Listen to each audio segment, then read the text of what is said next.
Hello everyone, welcome back to my YouTube channel SS classes by Sunita Singh. मैं हूं सुनीता सिंह और आज हम लोग भाग 4 बनाएंगे बिहार बीएड एग्जामिनेशन के 2020 के लिए, जिसमें मैंने आपको 15 क्वेश्चन का कलेक्शन दिया है। आज ये भाग 4 है। भाग 3 तक मैंने दे रखा है। उसका लिंक आपको डिस्क्रिप्शन बॉक्स में मिलेगा। ज़रूर से देखें, आपके लिए बहुत यूजफुल होगा।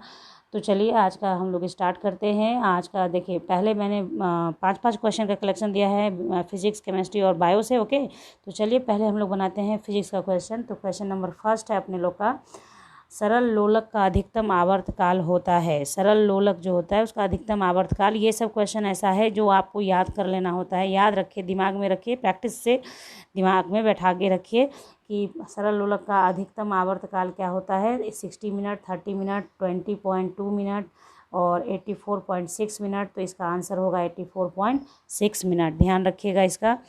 अब बढ़ते हैं क्वेश्चन नंबर नेक्स्ट हम लोग 2 की ओर, जो है हमारा, एक मनुष्य एक दीवार को धकेलता है तथा उसको विस्थापित नहीं करता है तो वह क्या करता है? ऋणात्मक कार्य करता है, धनात्मक कार्य करता है, कोई कार्य नहीं करता, अधिकतम कार्य करता है।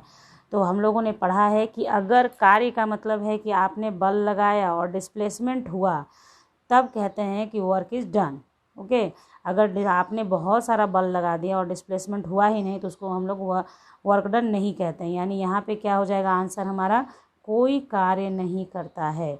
मनुष्य दीवार को धक्का दे, दीवार तो हिला नहीं, इसलिए कार्य भी हुआ नहीं। ओके, तो क्वेश्चन नंबर 2 अपने लोग का हो गया। अब इसी चीज़ को देखिए, ज़रूरी नहीं है कि यही क्वेश्चन उठा के दे देगा आपके एग्जाम में इस तरह का कि मनुष्य दीवार को ही धक्का देगा। कभी कभी क्वेश्चन आता है कि अगर कोई कुली सिर पे भारी बोझा लेके खड़ा है तो उसने क्या कार्य किया। तो अगर उसने सामान को एक जगह से दूसरी जगह नहीं पहुंचाया तो वो जीरो वर्क कर रहा है, किसी तरह का कोई वर्क नहीं कर रहा है। तो ये आपको देखना है कि किस तरीके, ज़रूरी नहीं है कि इसी क्वेश्चन को उठा देगा, क्योंकि इससे रिलेटेड बहुत सारा क्वेश्चन होता है कि वर्क नॉट डन का क्या है। कूली वाला बहुत फेमस क्वेश्चन होता है कि हैवी लोड लेके खड़ा है तो भी वो वर्क नहीं करेगा अगर वो एक जगह से दूसरी जगह सामान को नहीं पहुंचाता है।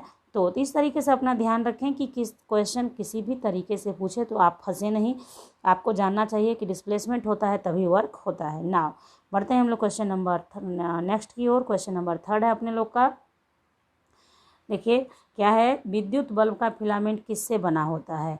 तांबा, नाइक्रोम, सीसा, टंगस्टन। सभी बच्चे जानते हैं कि टंगस्टन का बना होता है, क्योंकि इसका क्या होता है, गलनांक बहुत हाई होता है, इसीलिए टंगस्टन का बनाया जाता है क्या? फिलामेंट। इसके पीछे बहुत स्टोरी है। बल्ब के आविष्कार में बहुत वक्त लगा था। तो स्टोरियाँ बचपन से पढ़ते हैं हम लोग, लेकिन अभी क्या है, ये चीज़ बहुत बारी क्वेश्चन आ चुका है, इसलिए आपको ध्यान रखना चाहिए कि टंगस्टन का बना होता है। इंपॉर्टेंट क्वेश्चन है, लगता साधारण है, लेकिन अगर आपने प्रैक्टिस नहीं किया तो आप कहीं पे भी फंस सकते हैं। नाउ क्वेश्चन नंबर 4 जो मेरे तरफ से बहुत इंपॉर्टेंट है, ये बहुत हाईलाइटेड क्वेश्चन है। वह तापमान क्या है जिसका पाठ्यांक फ़ारेनहाइट और सेल्सियस दोनों पैमाने पर सेम होता है? तो एकदम से याद कर लीजिए इसको, एकदम, मुझे इंट्यूशन है कि क्वेश्चन आ सकता है आपको। वह तापमान क्या है जिसका पाठ्यांक फ़ारेनहाइट और सेल्सियस दोनों पैमाने पर होता है सेम? तो 40 डिग्री, -40 डिग्री, -34 डिग्री, -140 डिग्री। तो इसका ऑप्शन सही है बी, -40 डिग्री। -40 डिग्री पे फ़ारेनहाइट और डिग्री सेल्सियस का टेम्परेचर क्या होता है? बिल्कुल सेम होता है। तो एकदम ये बहुत इंपॉर्टेंट क्वेश्चन है, BBI है, एकदम याद कर लें इसको, किसी भी एग्ज़ाम के लिए आपके लिए यूज़फुल होगा। अब बढ़ते हैं हम लोग क्वेश्चन नंबर 5 की ओर। तो क्वेश्चन नंबर 5 है अपने लोग का क्या, देखिए, ENT डॉक्टरों द्वारा प्रयोग किए जाने वाला हेड मिरर किस प्रकार का होता है? तो सबसे पहले ENT का मतलब होता है E से ईयर, N से नोज, T से थ्रोट, यानी कान, नाक और गला। कान, नाक और गला के जो डॉक्टर होते हैं तो वो जो अपने हेड मिरर में यूज करते हैं, हेड मिरर में, तो किस तरह का लेंस लगाते हैं तो उसके बारे में पूछ रहा है। तो अवतल, उत्तल, समतल, समतल, उत्तल। तो याद रखिए ENT यानी ईयर, नोज, थ्रोट के डॉक्टर जो होते हैं वो अपने हेड मिरर में अवतल लेंस का इस्तेमाल करते हैं, अवतल का इस्तेमाल करते हैं। देखिए आपको याद रखने में कैसे आसानी होगी, मैं ट्रिक बता देती हूँ आपको। जैसे यहाँ क्या है, ENT, ध्यान रखिए 3 अक्षर है ENT, है ना, और अवतल लेंस का इस्तेमाल करेगा तो एक अक्षर ज़्यादा वाला इस्तेमाल करेगा। एक अक्षर ज़्यादा इस्तेमाल करेगा। ENT वाले डॉक्टर क्या इस्तेमाल करेंगे, अवतल। उत्तल में क्या होता है, 3 अक्षर है ना। तो ध्यान, थोड़ा सा ट्रिक है, थोड़ा सा ध्यान से अपने मन से भी आप ट्रिक बना सकते हो। मुझे अभी अभी पढ़ाते वक्त जो समझ में आया मैंने आपको बता दिया कि ENT अवतल लेंस का इस्तेमाल करेगा। ओके, नाउ आगे बढ़ते हैं केमिस्ट्री की ओर हम लोग। तो केमिस्ट्री का क्वेश्चन है हम लोग का क्या, सबसे पहला क्वेश्चन है, निम्न में से कौन सा सूत्र ओजोन को दर्शाता है। सब कोई जानते हैं O2, O3, H2O2, इनमें से कोई नहीं, तो O3 इसका ऑप्शन होगा। ओजोन का O3 होता है। नाउ क्वेश्चन नंबर 7 देखते हैं हम लोग। वह घोल जो लाल लिटमस को नीले में बदल देता है उसका pH निम्नलिखित होने की संभावना है, 1, 4, 5, 9। तो ध्यान दीजिए, pH जैसे पहले तो आपको ध्यान रखना है कि लाल लिटमस को नीला कर देता है, कौन करता है, तो वो होता है बेस, क्षार जिसको बोलते हैं हिंदी में बेस। ठीक है, तो बेस कर देता है लाल लिटमस को नीला, और बेस का जो होता है pH वैल्यू 7 से होता है ज़्यादा। pH वैल्यू जो होता है वो ग्रेटर देन 7 होता है। तो इसमें से आप देखें ऑप्शन नंबर डी जो है वो ग्रेटर देन 7 है ना। तो ग्रेटर देन 7 कौन हुआ ना, ये आपका देखिए मैं से यहाँ पे 9 पे चला गया है, तो देखिए ये वाला टिक लगाएंगे आप। pH वैल्यू क्या होता है, पहले तो आपको ये जानना होगा कि लाल लिटमस को नीला कौन करता है, तो बेस करता है, और बेस का pH जो होता है वो ग्रेटर देन 7 होता है, इसलिए ऑप्शन नंबर डी हो गया अपने लोग का आंसर, क्योंकि 9 है। ठीक है, अब बढ़ते हैं हम लोग क्वेश्चन नंबर 8 पे अपने। ओके, तो चलिए क्वेश्चन नंबर 8 देखते हैं हम लोग। बहुत देखिए ध्यान से समझिएगा इसको। एक रेडियोधर्मी तत्व का T½ यानी हाफ लाइफ पीरियड 60 मिनट है। ठीक है, 3 घंटे के उपरांत बची हुई मात्रा होगी, 3 घंटे के उपरांत। तो यहाँ देखिए क्या है, सबसे पहले इस टाइप का क्वेश्चन बनाना हो तो आप देखिए कैसे होगा। T½ का मतलब होता है कि 60 मिनट में T½ का आधा हो जाएगा, यानी देखिए आप किसी भी चीज़ को 100 लेते हैं, परसेंटेज में यहाँ आंसर भी है इसलिए 100 लेंगे, तो 100 T½ क्या हो गया, मतलब कि T½ यानी 60 मिनट में 50% हो जाएगा, 50 हो जाएगा। उसके अगले 60 मिनट में 50 का आधा हो जाएगा, क्योंकि हाफ लाइफ पीरियड 60 सेकेंड है, 60 मिनट है, 60 मिनट है। तो अगले 60 मिनट में 50 का आधा 25 हो जाएगा। अभी तीसरा घंटा बाकी है, तो यहाँ पे फिर अगला 60 मिनट में क्या हो जाएगा आपका, 25 का आधा क्या हो जाएगा, 12.5 हो जाएगा ना। तो हाफ लाइफ पीरियड का मतलब होता है कि आप 100 से स्टार्ट करें तो कितने टाइम में आधा आधा आधा आधा हुआ, तो इसलिए तीसरे घंटे में आपके पास क्या बचेगा, 12.5% बचेगा। ऑप्शन नहीं पढ़ के पहले इसको पढ़ा, आपने सॉल्व किया, ऑप्शन जो सही है उसको आप टिक लगाएंगे। ओके, तो कुछ क्वेश्चन जैसे इसको बिना बनाए तो आप बना नहीं सकते हो, इसलिए बना के तब टिक लगाओ, पढ़ो ऑप्शन को, नहीं तो होता क्या है ना कि ऑप्शन पढ़ने में भी थोड़ा टाइम जाता है। खैर आगे बढ़ते हैं हम लोग अपने क्वेश्चन नंबर नेक्स्ट की ओर। ये आपको हो आई होप कि समझ में आ गया है, मेरी बात समझ चुके हो आप। तो अब हम लोग क्वेश्चन नंबर 9 की ओर चलते हैं। क्वेश्चन नंबर 9 है अपने लोग का, निम्नलिखित में से किसको मार्स गैस कहते हैं। तो CO को कहते हैं, CH4 को कहते हैं, CO2 को कहते हैं, या H2 को कहते हैं। तो सब लोग जानते हैं मार्स गैस किसे कहते हैं, मेथेन को कहते हैं। CH4 मतलब मान लीजिए, ये देखिए मैं आपको यहाँ पे एक चीज़ क्लियर कर देती हूँ, थोड़ा सा वीडियो लंबा होगा तो डोंट माइंड। देखिए कि यहाँ पे ध्यान रखने का क्या होता है, मैंने जैसे यहाँ पे मान लीजिए सिंबल लिखा है, कार्बन मोनोऑक्साइड लिखा है, मेथेन CH4 लिखा है, CO2 लिखा है, तो हो सकता है आपके एग्जामिनेशन में क्या करेगा ना, निम्नलिखित में किसको मार्स गैस कहते हैं, तो वो क्या करेगा आपको कि ऑप्शन को सिंबल में नहीं देके क्या करेगा, वर्ड में दे देगा। जैसे कार्बन मोनोऑक्साइड लिख देगा, मेथेन लिख देगा, कार्बन डाइऑक्साइड लिख देगा। तो ध्यान रखिएगा मेथेन का फॉर्मूला CH4 होता है, मार्स गैस इसे ही कहते हैं। अब नेक्स्ट क्वेश्चन है अपने लोग का, देखिए नेक्स्ट क्वेश्चन है कि अम्ल वर्षा वायु में किसका अधिक सांद्रण के कारण होती है, यानी अम्ल वर्षा जो होता है, एसिड रेन जिसको हम लोग बोलते हैं इंग्लिश में, एसिड रेन वायु में किस चीज़ की सांद्रता अधिक, यानी कॉन्सेंट्रेशन बढ़ जाता है, ज़्यादा मात्रा बढ़ जाता है तो होता है। तो ऑप्शन ए है अपने लोग का कार्बन मोनोऑक्साइड या कार्बन डाइऑक्साइड। ऑप्शन बी है कार्बन सल्फर डाइऑक्साइड और नाइट्रोजन डाइऑक्साइड, ओजोन और धूल, H2O और CO। तो ध्यान रखिए कि जब भी एसिड वर्षा होगी ना, तो एसिड मतलब क्या, H2SO4 बनेगा तो एसिड हो जाएगा, या HNO3 बनेगा तो एसिड हो जाएगा।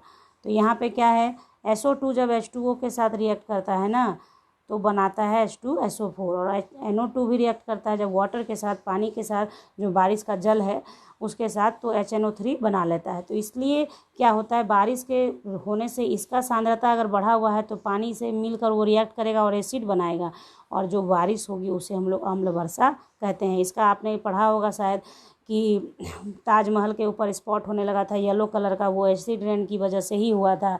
जो SO4 बना था, H2SO4, उसकी वजह से हो गया था। ठीक है, तो ये ध्यान में रखने के लिए मैंने ये बताया आपको कि अगर क्वेश्चन ऐसे भी आता है कि ताजमहल में जो स्पॉट हुआ था जिसके लिए बहुत सोचा गया, तो वहाँ पे इंडस्ट्रियल एरिया को हटाया गया, इंडस्ट्री को हटाया गया, क्योंकि इंडस्ट्री की वजह से क्या होता है, SO2 वातावरण में जाता है और जब वो बारिश होती है तो वाटर के साथ रिएक्ट करके H2SO4 के फॉर्म में नीचे आता है, जिसकी वजह से मार्बल के साथ H2SO4 का रिएक्शन हो रहा था और वहाँ स्पॉट बन रहे थे ब्राउन कलर के, येलो कलर के। ओके, तो ये मैंने इसलिए बताया कि हो सकता है कुछ जीके का क्वेश्चन आपका इससे निकल जाए तो आपको अच्छा होगा। तो चलिए, यहाँ पे कोई आंसर हुआ हमारा बी। ओके, तो चलिए क्वेश्चन नंबर, अब हम लोग जीव विज्ञान की ओर आते हैं। जीव विज्ञान का जो क्वेश्चन है 5 हम लोग देखेंगे अभी। तो देखिए क्या है, टेक्टोना ग्रैंडिस लीन किसका वैज्ञानिक नाम है। तो ये क्वेश्चन लिखने का मकसद मेरा ये है बच्चों कि वैज्ञानिक नाम भी आपको 4-5 याद कर लेने हैं, ताकि आपको कुछ आए तो आप लिख पाएँ। कुछ तो इम्पॉर्टेंट है, सारा ऐसा नहीं कि सारा से उठा के आता है, लेकिन कुछ इम्पॉर्टेंट हैं जो आते हैं। तो देखिए यहाँ पे मैंने लिखा है टेक्टोना ग्रैंडिस लीन किसका वैज्ञानिक नाम है। अमरूद, सागौन, आंवला, चीकू। सागौन का नाम है टेक्टोना ग्रैंडिस लीन। बात आई समझ में?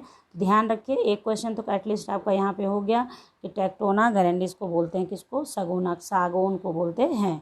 ठीक है, क्वेश्चन नंबर 12 पे आते हैं हम लोग। मानव में सबसे बड़ा अंग कौन सा है। त्वचा, बड़ी आंत, छोटी आंत, यकृत। तो देखिए यहाँ पे लगेगा कि बड़ी आंत, छोटी आंत, यकृत होगा, क्या होगा, तो सबसे बड़ा अंग, चूँकि त्वचा दिया है तो त्वचा सबसे बड़ा अंग है किसका, मानव के शरीर का। मानव शरीर का त्वचा सबसे बड़ा अंग है। नेक्स्ट क्वेश्चन नंबर 12 देखते हैं हम लोग का। क्वेश्चन नंबर 13 है क्या, देखिए क्वेश्चन नंबर 13 है हम लोगों का। तो देखें हम लोग, प्याज में निम्नलिखित में किसमें खाद्य जमा होता है। किसमें जमा होता है, वायवीय तना, मूल, शल्क पत्र, कली। तो प्याज में जहाँ खाना जमा होता है उसको शल्क पत्र कहते हैं। शल्क पत्र कहते हैं, जो आप खाते हैं ना, काटते हैं, उसका अलग अलग हो जाता है। जैसे प्याज को जब आप कट करते हैं तो उसका लेयर दिखता है ना, तो उसको शल्क पत्र कहते हैं। तो प्याज का खाद्य कहाँ जमा होता है, शल्क पत्र में होता है। क्वेश्चन नंबर 14 है अपने लोग का, रुधिर समूहों की खोज किसने की। बहुत इंपॉर्टेंट है, ये बहुत ही इंपॉर्टेंट है बच्चों।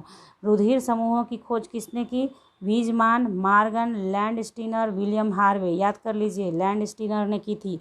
रुधिर समूह का मतलब हुआ जो अभी ब्लड ग्रुप जिसको बोलते हैं इंग्लिश में, ब्लड ग्रुप नहीं, हम लोग बोलते हैं ब्लड ग्रुप ओ ABC नहीं होता है, मतलब एक ब्लड ग्रुप O+ जो होता है, AB+ होता है, जो आपका 4 समूह है ना ब्लड ग्रुप को, से उसकी खोज किसने की, लैंड स्टीनर ने की है। ओके, तो चलिए लैंड स्टीनर का नाम याद रखिए क्योंकि ये बहुत महत्वपूर्ण है।